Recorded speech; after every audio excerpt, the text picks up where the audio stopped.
سلام به همه دوستانی که الان صدای منو میشنوین. هر دفعه که شما وارد داروخانه میشین، به هر حال شده ماهی یه بار 2 ماهی یه بار به داروخانه سر بزنین و آیا تا به حال به این فکر کردین که اون تکنسیانی که اونجا داره کار میکنه چه سختیایی رو ممکنه تحمل بکنه و سر پا ایستادن‌های طولانی رو تحمل بکنه؟ من یکی از همون تکنسیانا هستم که حدود 20 ساله از ایران مهاجرت کردم و 15 ساله که توی یه داروخانه‌ای دارم کار میکنم.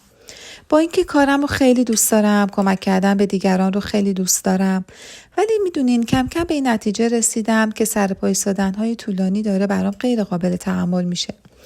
به همین دلیل دنبال یه کار دیگه‌ای بودم که بتونم از توی خونه انجامش بدم و مجبور شدم که دوباره به کالج برگردم و درس خوندن رو شروع بکنم. در عین حال که خب برای درس خوندن باید زمانهای بیشتری رو توی کامپیوتر میگذروندم، به صفحات مختلفی سر میزدم، با یه سیستم درآمدزایی آشنا شدم که قانونیه و فوق‌العاده خوبه. یعنی این که ما فقط میتونیم با 2 یا 3 ساعت وقت گذاشتن روی این سیستم درآمدزایی بکنیم و من پیش خودم گفتم خداوندا چرا این زودتر سر راه من قرار نگرفت که من مجبور نشم دوباره به کالج برگردم و درس خوندن رو شروع بکنم.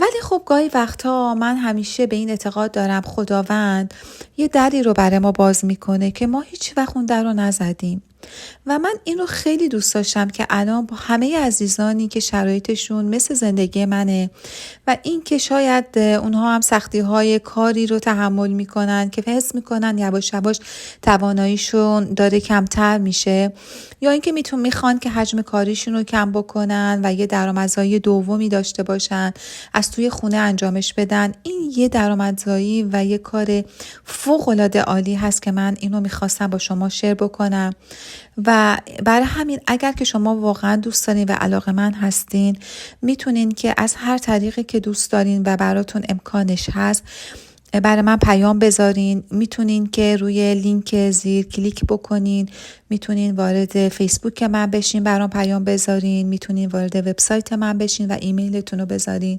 واقعا از صمیم قلبم خوشحال میشم که بتونم به همه عزیزان کمک بکنم. موفق و پیروز باشین.